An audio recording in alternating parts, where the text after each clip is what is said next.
Alors je dis ceci. Vous savez, ce n'est pas très sage. Je ne dis pas que c'est mauvais, mais je dis que ce n'est pas très sage. Quand une sœur vient à l'église, elle n'a jamais été chez vous. Vous avez fait peut-être l'évangélisation. Et cette sœur qui ne va jamais à l'église vient.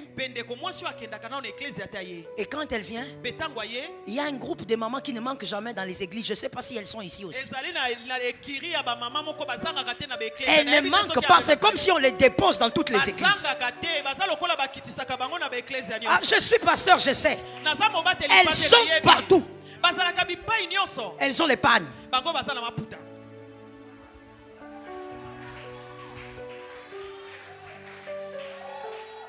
Pourquoi je dis que ce n'est pas sage? Vous l'avez couvert pour vous.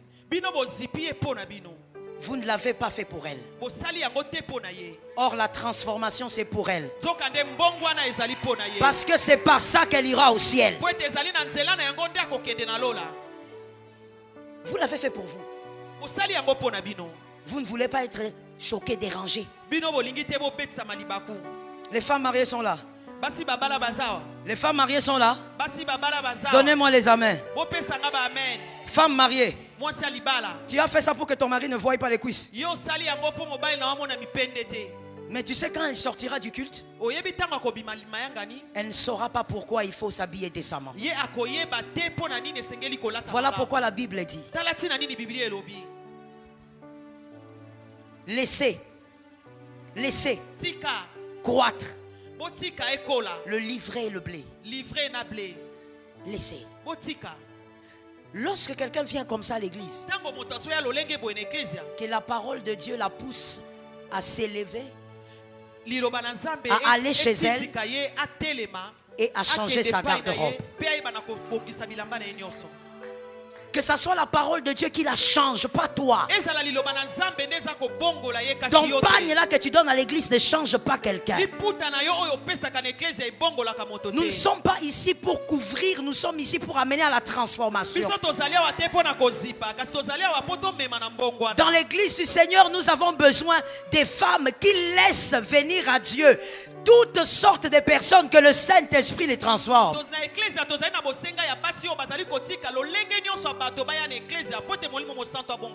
Il y a des femmes dans l'église locale qui se sont spécialisées à chasser les autres.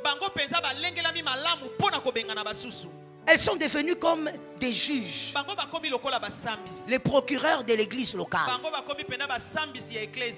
Elles sont là. Maman, attention avec la fille là, hein. Elle commence à venir dans les départements, mais maman elle s'habille pas bien, hein. Elle s'habille mal, maman, la poitrine là est dehors. Toi je choque ou je choque pas? Toi tu laisses ta poitrine dehors parce que tu sais plutôt, toi tu caches ta poitrine parce que tu sais pourquoi tu caches, ou tu caches ta poitrine pour plaire au pasteur.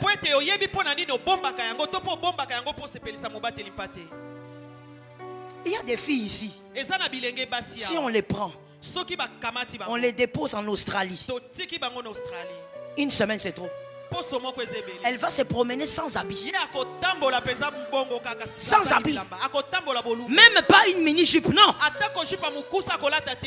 Tu es comme ça parce qu'il y a les yeux de tous ces gens ici. Parce que tu veux gagner la confiance du pasteur. Tu veux gagner la confiance de maman. Que tu sois à côté d'elle dans le département des femmes.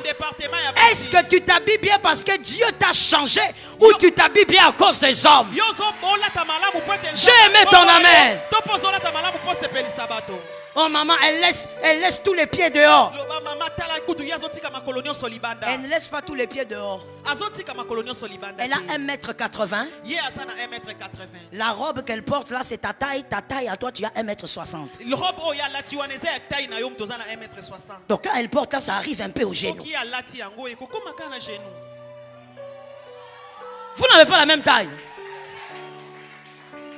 Oh non, maman, elle laisse la poitrine dehors. Oh maman, tala ya tika tolo nyonso libanda. Je choque ou je laisse. Nazo betsa libaku. Je choque ou je laisse. Nazo betsa libaku. Je choque ou je laisse. Nazo betsa libaku tona tika. Qui t'a dit qu'elle laisse la poitrine dehors? Nani azo nana ebiso katika. Vous savez, quand vous voulez être le procureur de l'église, hein, Oyebiso ko lingo sala mosambi. vous ne faites rien par amour. Ozo sala eloko te na bolingo. Tu es seulement là pour juger les gens. Yo zali kaka wana pona ko sambi. Non, est-ce que tu as bien examiné la vie de la sœur? Yo otali malamu penza bo moya ndeko mwasi.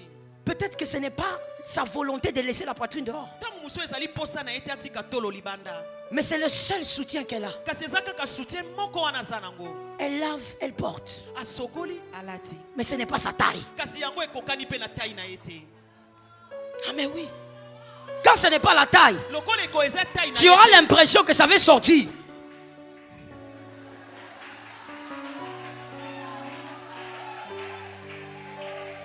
Tu auras l'impression qu'il y a débordement. Mais ce n'est pas le débordement. Ce n'est pas sa taille. Dans un pays si pauvre comme le nôtre, n'attribuez pas tout à la mauvaise foi. Peut-être que la fille là, elle met ses pantalons serrés là parce qu'elle n'a pas d'autres. Toi qui as des bons habits, amène un jour dans un sachet à l'église. Viens donner. Viens donner. L'église n'est pas un lieu de jugement. Laisse le Saint-Esprit transformer les gens. Je sens l'Esprit me dire quelque chose. Merci Saint-Esprit, je vais leur dire. Dans cette église, oh, peut-être que en ce moment, Paul n'est pas là. Parce qu'il est encore Saul.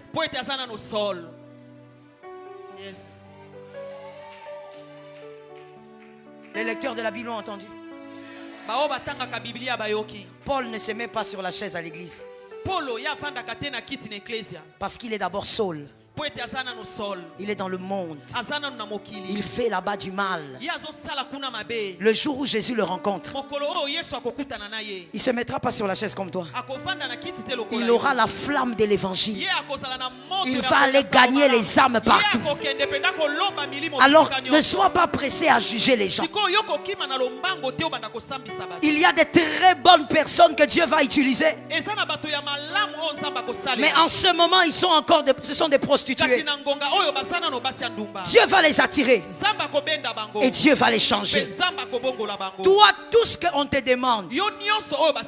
Non, laisse-moi d'abord aller vers l'alpha. Écoute, une personne ne change pas parce que toi tu crois en elle. Une personne change parce qu'elle croit en Dieu et en elle-même. C'est comme ça que Marie de Magdala, elle a pleuré pour elle et puis elle a fait l'offrande à Jésus. Elle ne s'occupe pas des gens.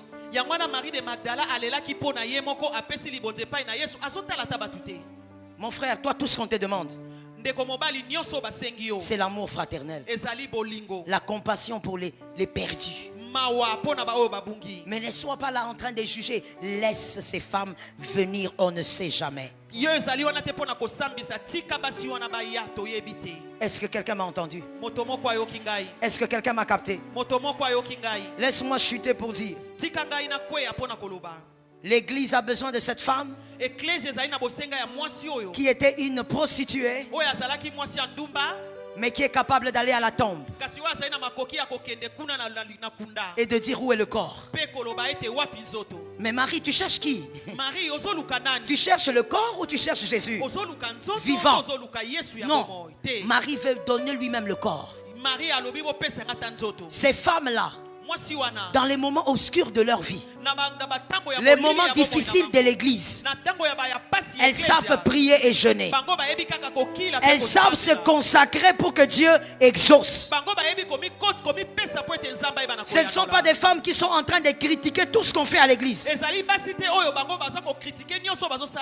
Je veux passer en disant, les paresseux critiquent. Les bosseurs n'ont pas le temps de critiquer. Ils vont voir leurs erreurs et puis ils avancent. Mais toi dans l'église, quand tu es tout le temps en train de dire ah, ça pourquoi on n'a pas fait, il fallait qu'on fasse ça, c'est parce que tu es paresseux.